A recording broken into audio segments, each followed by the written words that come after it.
11. Connaissance de soi et modèle. L'apprentissage des connaissances n'est-il pas l'imitation?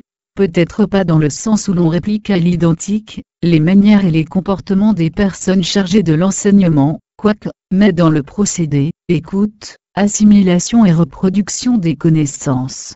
Il est certain que des améliorations et des nouveautés sont apportées dans le champ du savoir, c'est la base même de l'évolution et du progrès, mais nul doute que les premières étapes de ce processus d'acquisition des connaissances passent par l'imitation. Donc, cela semble entendu pour les connaissances, mais en est-il de même pour la connaissance, celle de soi, naturellement?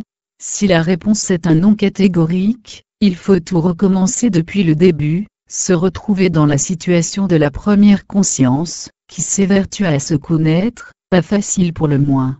Optons pour une voie moins radicale, et certainement plus abordable.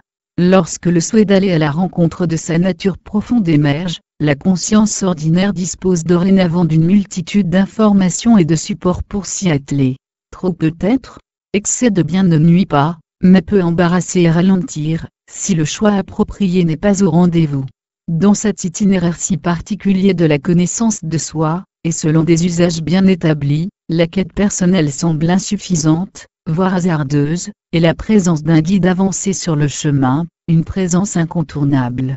Il est certain que cela peut faciliter la démarche en apportant expérience et conseils adaptés. Finalement, ce duo semble fonctionner pour le mieux, l'un apporte sa compétence et sa pratique, l'autre son émulation et son assiduité. Que peut-on espérer de mieux dans ce partage, dans cette osmose même, pourrait-on affirmer? Rien en soi, simplement qu'il conviendrait de ne pas perdre de vue l'essentiel, le but de cet apprentissage qui est la connaissance de soi. Un défi aussi archaïque que novateur, car cette expérience se perd dans la nuit des temps, conduit ultimement au même aboutissement, mais les voies empruntées pour y parvenir, et les perceptions qu'elle apporte, appartiennent en propre à la conscience qui vit cette transition évolutive.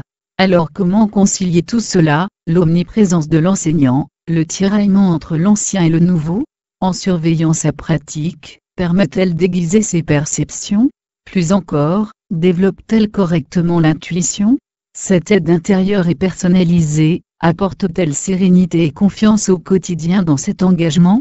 En répondant positivement à ce questionnement intime, on peut affirmer que l'on avance sur le bon sentier. Tout va donc pour le mieux, non?